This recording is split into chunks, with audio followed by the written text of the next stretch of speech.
ಪ್ರವಾದಿ ಮುಹಮ್ಮದ್ ಪೈಗಂಬರ್ ಸಲ್ಲಲ್ಲಾಹು ಅಲೈಹಿ ವಸಲ್ಲಂ ಅವರು ಮದೀನಾದ ಒಂದು ದಾರಿಯಲ್ಲಿ ಹೇಗೆ ನಡ್ಕೊಂಡು ಹೋಗ್ತಾ ಇದ್ದಾರೆ.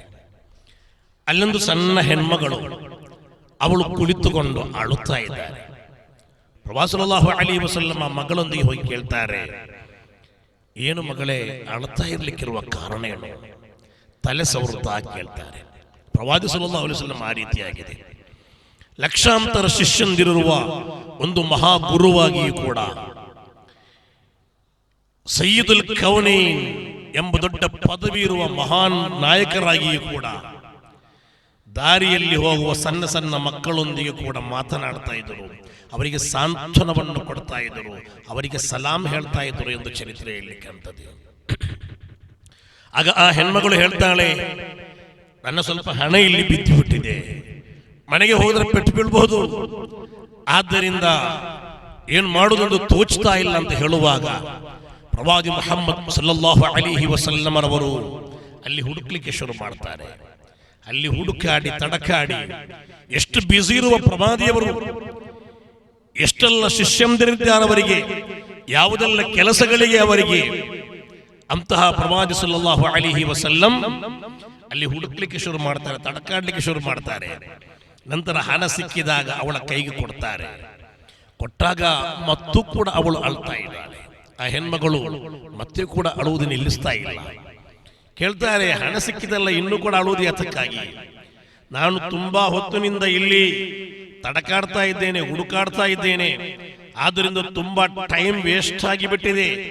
ಇನ್ನು ನಾನು ಮನೆಗೆ ಹೋದಾಗ ಇಷ್ಟು ಲೇಟ್ ಆಗಿದ್ದು ಕಾರಣ ಏನು ಅಂತ ಕೇಳಿಕೊಂಡು ನನ್ನ ಮನೆಯಲ್ಲಿ ಬೈಯಬಹುದು, ಹೊಡೆಯಬಹುದು, ಅದೊಂದು ಹೆದರಿಕೊಂಡು ನಾನು ಅಳ್ತಾ ಇದ್ದೇನೆಂದು ಹೇಳುವಾಗ ಪ್ರವಾದಿ ಮುಹಮ್ಮದ್ ಸಲ್ಲಲ್ಲಾಹು ಅಲೈಹಿ ವಸಲ್ಲಂ ರವರು ಆ ಹೆಣ್ಮಗಳ ಕೈ ಹಿಡಿದುಕೊಂಡು ನೇರವಾಗಿ ಮನೆಗೆ ಹೋಗ್ತಾರೆ.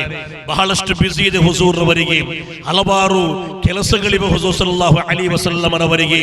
ಕೇವಲ ಒಂದು ಸಾಮಾನ್ಯ ಲೀಡರ್ ಅಲ್ಲ, ಕೇವಲ ಒಂದು ಪಂಚಾಯತ್ ಮೆಂಬರ್ ಅಲ್ಲ, ಕೇವಲ ಒಂದು MLA ಅಲ್ಲ, ಇಲ್ಲಿ ಸಯ್ಯಿದುಲ್ ಕೌನೈನ್, ಇಡೀ ಜಗತ್ತಿನ ಎಲ್ಲಾ ವಿಷಯಗಳ ಬಗ್ಗೆ ನೋಡ್ಲಿಕ್ಕೆ, ಎಲ್ಲಾ ವಿಷಯಗಳ ಬಗ್ಗೆ ಚರ್ಚೆ ಮಾಡಲಿಕ್ಕೆ, ಎಲ್ಲಾ ವಿಷಯಗಳ ಬಗ್ಗೆ ಅವರಿಗೆ ಶಿಷ್ಯಂದರಿಗೆ ಹೇಳಿಕೊಡ್ಲಿಕ್ಕಿದೆ. ಅಷ್ಟೊಂದು ಬ್ಯುಸಿ ಇರುವ ಪ್ರವಾದಿ ಸಲ್ಲಲ್ಲಾಹು ಅಲೈಹಿ ವಸಲ್ಲಂ ಆ ಹೆಣ್ಮಗಳ ಕೈ ಹಿಡಿದುಕೊಂಡು ಹೋಗ್ತಾರೆ. ಹೋಗಿ ನೇರವಾಗಿ ಅವರ ಮನೆಗೆ ಹೋಗಿ ಮನೆಯ ಹೊರಗೆ ನಿಂತುಕೊಂಡು ಅಸ್ಸಲಾಮು ಅಲೈಕುಂ ಎಂದು ಹೇಳ್ತಾರೆ.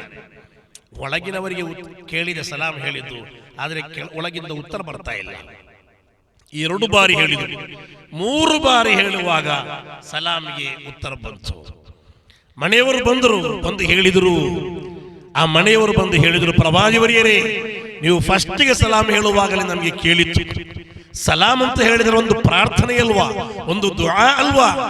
ಹುಜೂರ್ ಸಲ್ಲಲ್ಲಾಹು ಅಲೈಹಿ ವಸಲ್ಲಂ ಅವರ ಪ್ರಾರ್ಥನೆ ನಮಗೆ ಸಿಗ್ತಾ ಇರಲಿ ಅಂತ ಹೇಳಿಕೊಂಡು ನಾವು ಫಸ್ಟಿಗೆ ಉತ್ತರ ಹೇಳಿಲ್ಲ. 3 ಬಾರಿ ಸಲಾಂ ಹೇಳಿದ ನಂತರ, ಅದರ 3 ಬಾರಿ ತಮ್ಮ ಕಡೆಯ ಪ್ರಾರ್ಥನೆ ಬಂದ ನಂತರ ನಾವು ಸಲಾಂಗೆ ಉತ್ತರ ಕೊಟ್ಟೆವು. ನೀವು ಹಾಗೆ ಹೋಗುವುದು ಬೇಡ ಅಂತ ಹೇಳಿ ಉತ್ತರ ಕೊಟ್ಟೆವು. ಏನು ವಿಚಾರ, ತಾವ್ಯಾಕೆ ಬಂದಿದ್ದೀರಿ ಎಂದು ಕೇಳುವಾಗ ಪ್ರವಾದಿ ಸಲ್ಲಲ್ಲಾಹು ಅಲೈಹಿ ವಸಲ್ಲಂ ತನ್ನ ಕೈಯಲ್ಲಿರುವ ಅವರ ಮಗುವನ್ನು ತೋರಿಸಿಕೊಂಡು ಹೇಳ್ತಾರೆ, ಮಗುವಿಗೆ ಹೊಡಿಬೇಡಿ, ಮಗುವಿಗೆ ಹೆದರಿಸಬೇಡಿ, ಮಗುವಿಗೆ ನೋವು ಮಾಡಬೇಡಿ. ಅಲ್ಲಿ ಹಣ ಬಿದ್ದು ಹೋಗಿತ್ತು, ನಾ ಹುಡುಕಿ ಕೊಟ್ಟೆ, ತಡಕಾಡಿ ಕೊಟ್ಟೆ, ಈಗ ಅವಳಿಗೆ ತುಂಬಾ ಹೆದರಿಕೆ ಇದೆ, ನೀವು ಬೈಬಹುದು ಅಂತ ಹೇಳಿಕೊಂಡು ಅದಕ್ಕೆ ನಾನು ಕರ್ಕೊಂಡು ಬಂದೆ ಮುಹಮ್ಮದುರ್ ರಸೂಲುಲ್ಲಾಹಿ ಸಲ್ಲಲ್ಲಾಹು ಅಲೈಹಿ ವಸಲ್ಲಂ.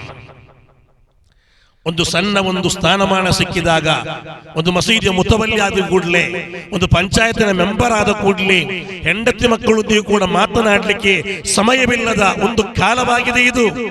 ಸ್ವಂತ ಮಕ್ಕಳು ಶಾಲೆಗೆ ಹೋಗಿ ಒಳ್ಳೆ ಮಾರ್ಕ್ಸ್ ತಗೊಂಡು ಬಂದು ಟೀಚರ್ ಅವರಿಗೆ ಗುಡ್ ಕೊಟ್ರೆ ಅಥವಾ ಏನಾದರೂ ಪಾರಿತೋಷಕಗಳು ಪ್ರೈಸ್ ಕೊಟ್ರೆ, ಅಪ್ಪಾಜಿ ನನಗೆ ಪ್ರೈಸ್ ಸಿಕ್ಕಿದೆ ಅಂತ ಬರುವಾಗ ಆ ಮಕ್ಕಳೊಂದಿಗೆ ಪ್ರೀತಿಯೊಂದಿಗೆ ಮಾತನಾಡಲಿಕ್ಕೆ ತಂದೆಯಾದವನಿಗೆ ಕೂಡ ಸಮಯವಿಲ್ಲದ ಕಾಲ, ತಾಯಿಯಾದವಳಿಗೆ ಒಂದು ಅಪ್ರಿಶಿಯೇಟ್ ಮಾಡಲಿಕ್ಕೆ ಕೂಡ ಸಮಯವಿಲ್ಲದ ಕಾಲ. ಈ ಸಂದರ್ಭದಲ್ಲಾಗಿದೆ ನಾವು ಓದಬೇಕಾಗಿರುವುದು ಮುಹಮ್ಮದ್ ಪೈಗಂಬರ್ ಸಲ್ಲಲ್ಲಾಹು ಅಲೈಹಿ ವಸಲ್ಲಂ ಅವರ ಚರಿತ್ರೆ. ಎಷ್ಟೊಂದು ಬ್ಯುಸಿ ಇತ್ತು, ಎಷ್ಟೊಂದು ಬ್ಯುಸಿ ಇರುವ ಲೀಡರ್ ಆಗಿದ್ದರು ಅವರು.